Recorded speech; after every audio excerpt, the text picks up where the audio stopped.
My dear friends, today's reading, we can take a lot of lessons from today's readings. And we see in the first reading, Nathan beautifully, through a story, through a parable, makes David realize his mistake, the mistake which he has committed by committing the sin of adultery with Uriah's wife. And David has not only committed the sin of adultery, but also murder. He also murdered Uriah by sending him in the forefront. And we see the very way David was trying to hide his mistake, and Nathan brings out to him through this story which he tells him. And David is furious, and he points out, "It is you." My dear friends, today's this first reading makes us also realize we also can see and reflect in our own lives. Many times we are also caught up in a lot of temptations. We also fall into sin, and we lose our way. We lose our path from God, and we go to the other side. And at this point of time, God comes in our lives, and He also reminds us. But what is beautiful for us is our God is a very loving God. Our God is a very faithful God. He's a forgiving God, and He forgives each and every one of us. It is important for us to reflect on this reading because, there are many other examples also. For example, the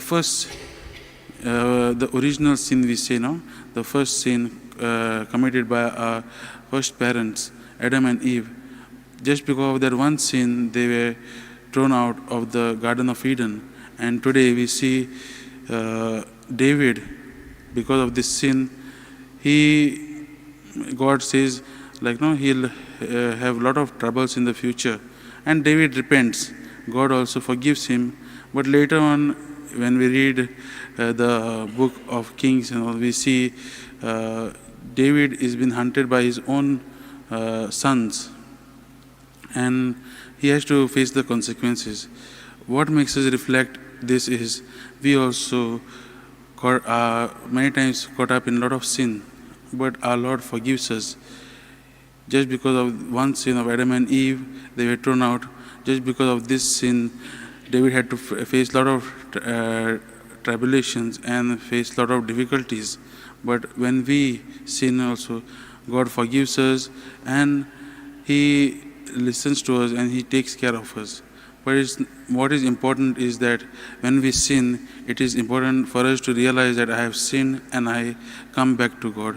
That is what today's first reading teaches us. In the Gospel, we see another passage, another incident where Jesus is asleep on the ship. In the Gospel, it is mentioned in there when Jesus tells the disciples, "We'll go to the other side." The disciples, it's mentioned then, they took him. Disciples took him in the boat. And when the storm or the wind and the sea, there was storm in the sea, the disciples, instead of putting faith in God, in Jesus, they are worried, they are fearful. Many times it happens to us also. We have invited Jesus in our lives, but we have forgotten to keep our faith in Him. Many times we invite Him in our boats, but we don't see that He means we have lost our trust and hope in God. So let us ask for this grace, that not only inviting Jesus in our lives, but giving our lives fully to Him. It is like that story you must have heard about a father and a little girl who were crossing a footbridge. So the father tells the little girl, "You hold my hand." And the girl says, "Instead of me holding your hand, you hold mine." And the father asks, "What is the difference?" She says, "If I hold, I might lose, I might get scared and I might leave while walking on the footbridge. But if you hold, I know you will not leave me." So that is the type of trust, that is the type of faith Jesus is asking us to have in Him whenever trials and tribulations come in our way.